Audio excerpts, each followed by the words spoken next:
नमस्ते, थर्ड आई में आपका स्वागत है। मनीष सिसोदिया की बेल एक इम्पॉर्टेंट माइलस्टोन है और वो केवल माइलस्टोन आम आदमी पार्टी के लिए नहीं है। जो हमारे देश का लोकतंत्र है, जो हमारे देश की व्यवस्था है, उसमें आज जो मनीष सिसोदिया को बेल मिली है वो बहुत से चीज़ों को साफ करता है। आज सुप्रीम कोर्ट में जस्टिस बी.आर. गवई और जस्टिस के.आर. विश्वनाथन की बेंच ने मनीष सिसोदिया को बेल ग्रांट की। मनीष सिसोदिया का मामला समझ लीजिए। मनीष सिसोदिया को दिल्ली शराब घोटाला जिसको बोलते हैं, लिकर पॉलिसी वाला जो मामला था, उसमें फरवरी 26 2023 में सीबीआई ने गिरफ्तार किया और उसी केस में फिर ईडी ने भी उनको 9 मार्च 2023 को गिरफ्तार माना। तो मोटे तौर पे 17 महीने से ज़्यादा हो गए हैं। वो दिल्ली के उप मुख्यमंत्री थे और दिल्ली की बहुत सी योजनाओं का जो दिल्ली मॉडल बना, जिसमें खास करके दिल्ली मॉडल में एजुकेशन, शिक्षा और मेडिकल हेल्थ, चिकित्सा को उन्होंने एक मॉडल बनाया आम आदमी पार्टी ने और उसको हर जगह दिखाया और वो एक सक्सेसफुल मॉडल है। इसमें कहीं कोई इफ एंड बट नहीं है। ये जो आज जजमेंट आया, ये सारी बहस चल रही थी, काफ़ी दिनों से चल रहा है, कोर्ट कचहरी यहाँ वहाँ ऊपर नीचे। 6 अगस्त को इस जजमेंट को इस बेंच ने रिजर्व कर लिया। सब लोगों की पूरी बातें सुन ली थी और इस जजमेंट को रिजर्व कर लिया था। अब सबसे पहली बात तो यह है कि आज जब उन्होंने जजमेंट दिया तो बहुत डिटेल जजमेंट दिया है और एक तरह से नज़ीर भी बनाया है जजमेंट में। पहली बात ये कह दूं कि उन्होंने ये बार बार कहा है इस जजमेंट को देते समय कि भाई एक चीज़ समझ लीजिए कि जो बेल है, आप किसी को भी बेल देते हैं, नहीं देते हैं, bail should not be a punishment. ये उन्होंने अंडरलाइन किया है। जो प्रिंसिपल है कि bail is the rule and jail is exception.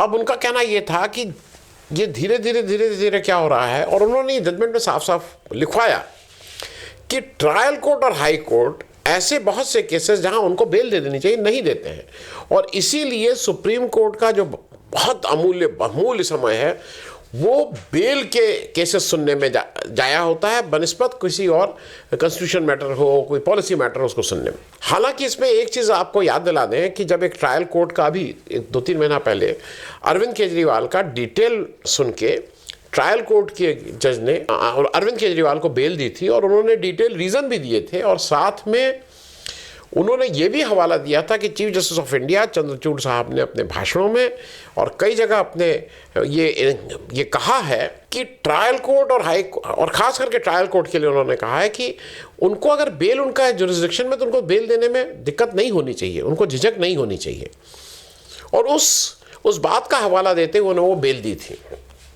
लेकिन हाई कोर्ट ने आके उसको तुरंत उस बेल पे स्टे लगा दिया था। तो ये चल रहा है। अब इसका आज हम लोग इस पे चर्चा आज नहीं करेंगे कि ये क्यों होता है। ट्रायल कोर्ट का ये समझ लीजिए जो किसी भी स्टेट के ट्रायल कोर्ट के जजेस होते हैं उनका ट्रांसफ़र पोस्टिंग पूरी तरह से स्टेट गवर्नमेंट के हाथ में होता है। जो हाई कोर्ट के जजेस होते हैं वो कहने को तो एक कॉलेजियम है, लेकिन जब तक स्टेट गवर्नमेंट नहीं चाहेगी तब तक वो वहाँ पे नियुक्त नहीं हो पाएंगे, स्टेट गवर्नमेंट भी और सेंट्रल गवर्नमेंट भी। तो दोनों जगह मैनेज करना ज़रूरी है। तो वो एक हद तक ऐसा देखा गया है कि ट्रायल कोर्ट वाले तो पूरी तरह से दबाव में रहते हैं स्टेट गवर्नमेंट के, और हाई कोर्ट वाले जजेस भी काफ़ी हद तक रहते हैं, क्योंकि उसके बाद एक और चक्कर है। जब रिटायर हो जाते हैं तो किसी को किसी कमीशन का, किसी को इंफॉर्मेशन कमीशन का चेयरमैन बनना है, किसी को रेरा ट्रिब्यूनल का चेयरमैन बनना है, किसी को इलेक्ट्रिसिटी अथॉरिटी का चेयरमैन बनना है, किसी को कुछ ह्यूमन राइट्स कमीशन का चेयरमैन बनना है। और इन सब के बाद एक मोटा पैसा कमाने की एक और जगह होती है कि हम आर्बिट्रेटर हो गए हैं। तो आर्बिट्रेशन जब करते हैं तो सारे जज साहब लोग आर्बिट्रेशन में पहुंच जाते हैं और मोटा पैसा वहां कमाया जाता है। तो इसलिए अच्छा वो आर्बिट्रेशन और बहुत से वो स्टेट गवर्नमेंट देगी, तो स्टेट गवर्नमेंट को ज़्यादातर लोग नाराज़ नहीं करके चलते हैं, क्योंकि भाई जो पैसा देगा, जहां से पैसा आएगा तो उसको मानी हुई बात है कि वो है। खैर, इसमें सीबीसीआईडी इस जजमेंट में आज कहा गया कि जो सीबीआई और ईडी है उनके स्टेटमेंट कंट्राडिक्टरी हैं। वो कोर्ट में आके अक्टूबर 2023 में उन्होंने जजमेंट में ये रिकॉर्ड किया गया था कि एजेंसी द्वारा ये पूरा ट्रायल 6 से 8 महीने के अंदर खत्म कर दिया जाएगा, कंप्लीट हो जाएगा। अब एक तरफ वो कहते हैं कि हम तैयार हैं फॉर अ स्पीडी ट्रायल, और 4 जून अब 2024 में सुप्रीम कोर्ट में आके वो कहते हैं कि हमें भाई 1 महीने का समय और चाहिए क्योंकि हमें एक सप्लीमेंट्री चार्जशीट फाइल करनी है। तो आप एक ही जगह खड़े होके एक स्वर में कह रहे हैं कि नहीं नहीं हम स्पीडी ट्रायल के लिए तैयार हैं, बिल्कुल आई एम रेडी, और उसी समय आप दूसरी सांस में समय मांग रहे हैं कि हमें 1 महीना समय दीजिए क्योंकि हमें सप्लीमेंट्री चार्जशीट फाइल करनी है। और ये उन्होंने साफ साफ कहा, क्योंकि यहां पे फिर वही ईडी और वो खेल करने लगे। उन्होंने कहा साहब ट्रायल कोर्ट में भेज दीजिए, बेल वहीं, आप यहां मत दीजिए। उन्होंने कहा ये सांप सीढ़ी का खेल नहीं है, स्नेक एंड लैडर। उन्होंने अंग्रेजी में बोला, लेकिन मैं हिंदी में ज़्यादातर उन्होंने कहा this is not a game of snack and ladder. वो होता है ना, सांप ऐसे ऐसे चढ़ते चढ़ते जाते हैं, सांप काट लेता फिर नीचे। तो वही उनका था कि फिर भेजो ट्रायल कोर्ट में, फिर मैं घुमाना शुरू करूं। तो इस पे सुप्रीम कोर्ट ने अपनी बहुत सख्त ही टिप्पणी दी है। दूसरा उन्होंने एक और चीज़ कहा, उन्होंने कहा कि इसमें 493 विटनेस है। ये सारी बातें आपको लग रहा होगा मैं क्यों बता रहा हूं। मैं इसके बाद इंडिया गठबंधन, बीजेपी क्यों परेशान हो रही है, सरकार को क्या दिक्कत हो रही है इन लोगों के इस स्पीडी ट्रायल से, उस पर भी आऊँगा, और इसका रिपरकशन क्या होने जा रहा है इस सरकार के लिए, आने वाले चुनाव के लिए, इत्यादि इत्यादि।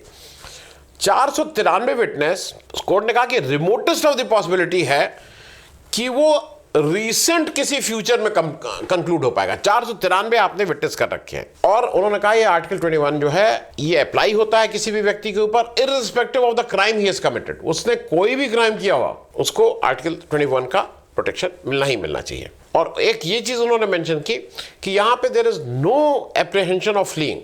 ये दूर दूर तक नहीं है कि भाग जाएंगे मनीष सिसोदिया जी, और अगर आप कोई कंडीशन चाहते हो तो डाल लीजिए अपनी कंडीशन। Bell granted. उन्होंने ये भी कहा कि दिल्ली हाई कोर्ट का ऑर्डर था उसको सेटिसाइड किया है। उसके बाद ये बहुत कोशिश की गई सरकार की तरफ से कि साहब इनको, जैसे अरविंद केजरीवाल को बेल के समय ये चीफ मिनिस्टर सेक्रेटेरिएट और सचिवालय नहीं जा पाए, उन्होंने ये उनकी रिक्वेस्ट को ग्रांट नहीं किया। तो मनीष सिसोदिया बेल के बाद अपने कार्यालय में बैठ के अपना काम कर सकते हैं। अब जरा आ जाइए इसके पॉलिटिकल फॉलोआउट्स पे, क्योंकि ये तो मैंने आपको मोटे तौर पे केस बता दिया। इसका पॉलिटिकल फॉलोआउट जो सबसे पहले समझने वाला ये है कि मेरे साथ के भी बहुत से लोग हैं, मैं किसी सेमिनार में जाता हूँ, किसी जगह जाता हूँ, तो वहाँ जनरली अगर वो सेमिनार 2 तरह के हैं। एक तो होते हैं जो बौद्धिक स्तर पे हैं। एक मैं बौद्धिक सेमिनार में गया जहाँ पे 3 दिन तक, मतलब मुझे समझ में बहुत चीज़ें नहीं आती थी वहाँ की।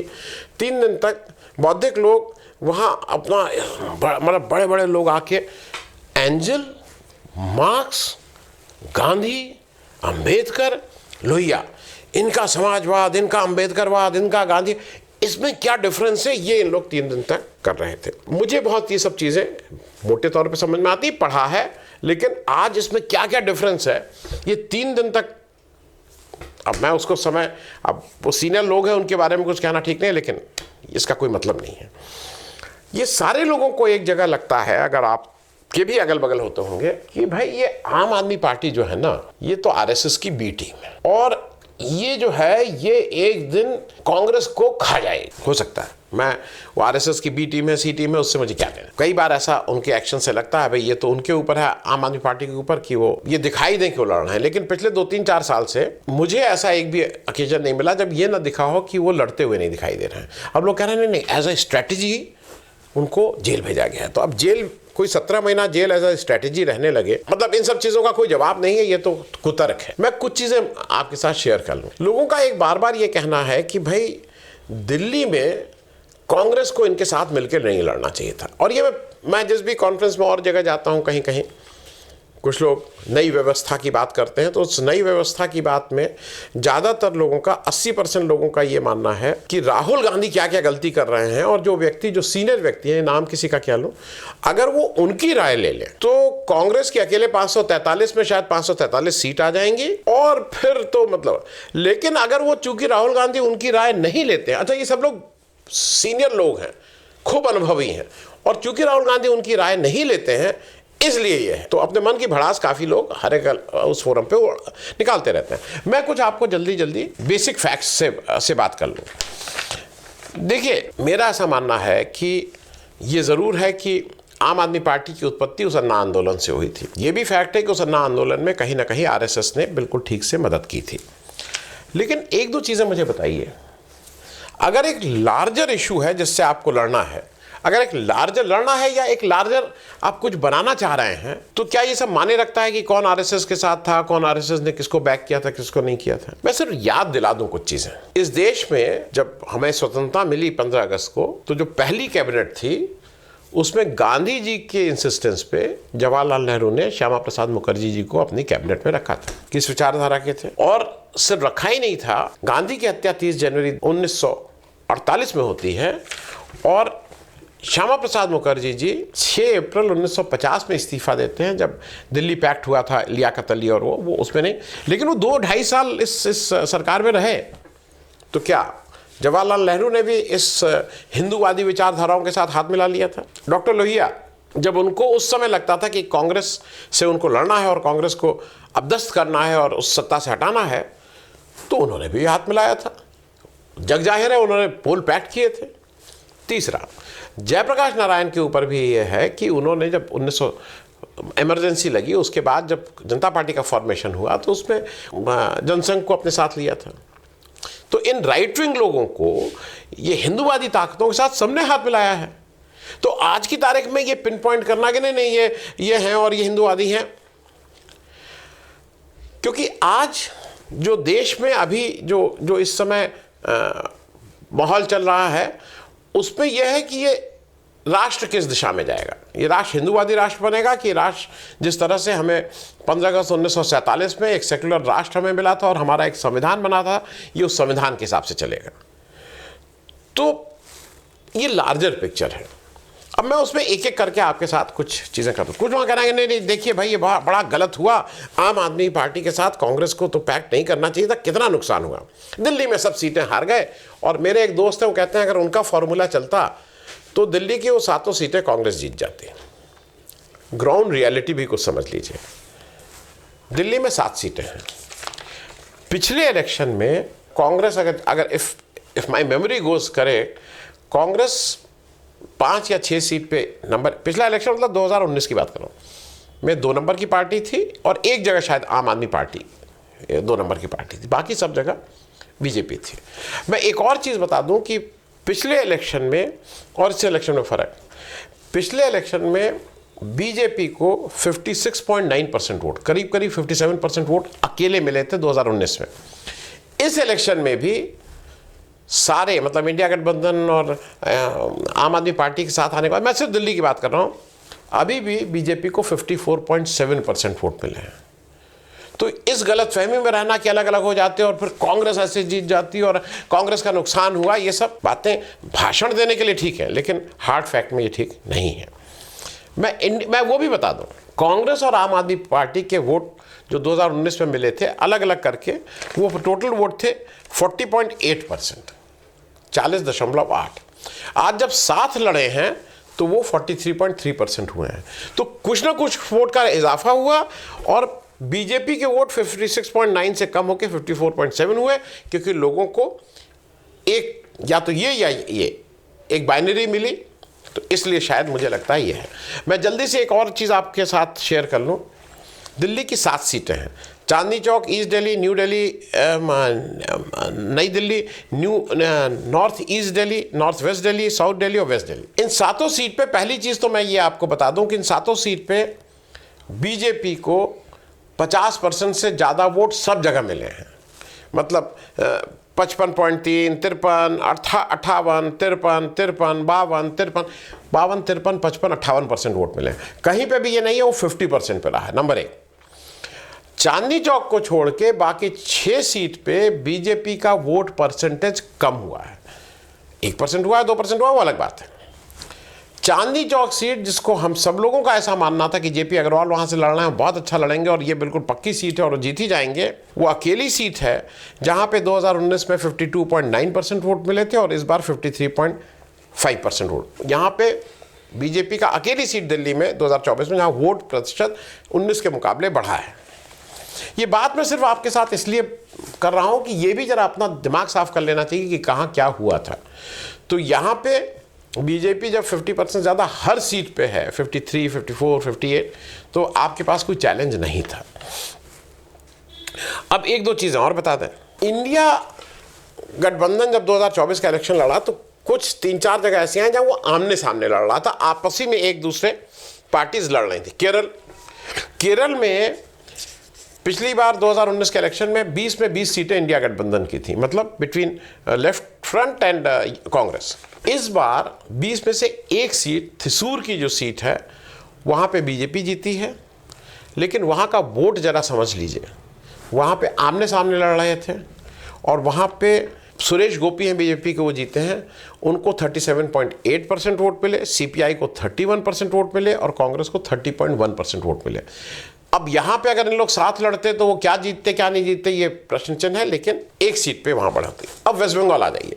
वेस्ट बंगाल में सबका यह था कि ममता बनर्जी जो है वो तो देखिए अलग लड़ चली गई और वो तो टूट ही जाएगा, लेकिन पहली चीज़ ममता बनर्जी का जो ने ये डिसाइड हुआ कि भाई वेस्ट बंगाल में सब लोग अपना अपना अलग अलग लड़ेंगे।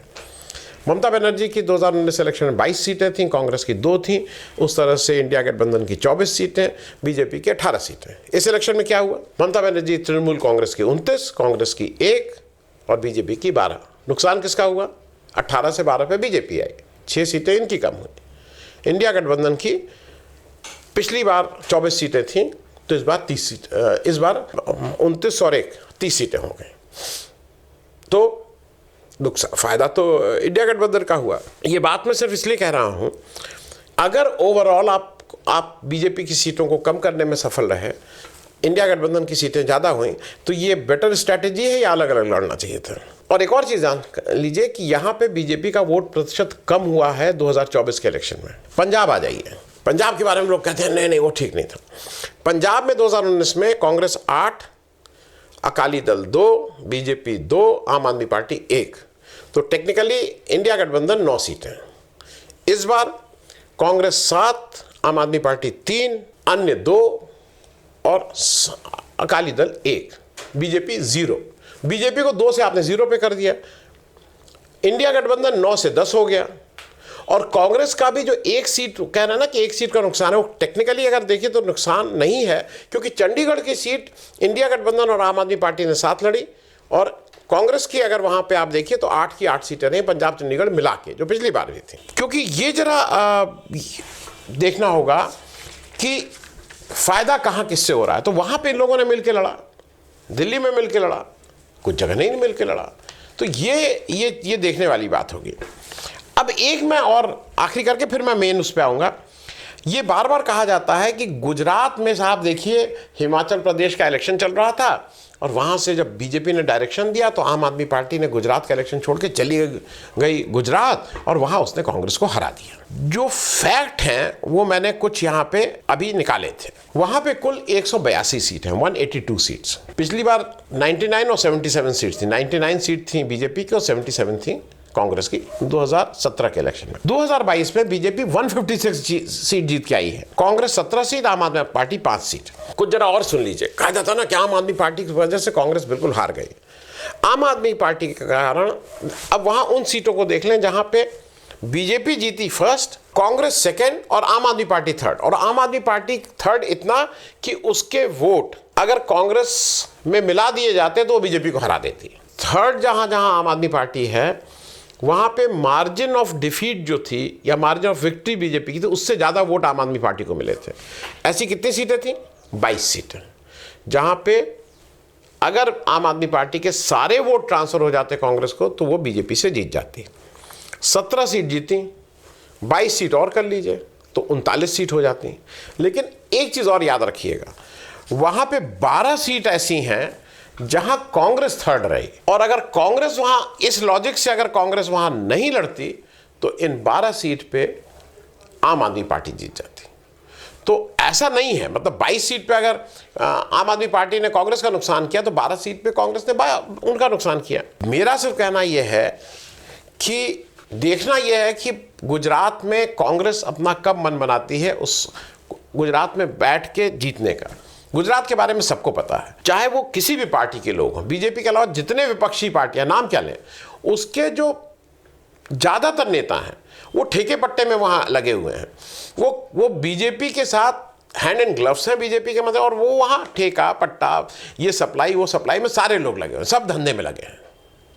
तो वहाँ मन ही नहीं है उन लोगों का कि ये सरकार जाए।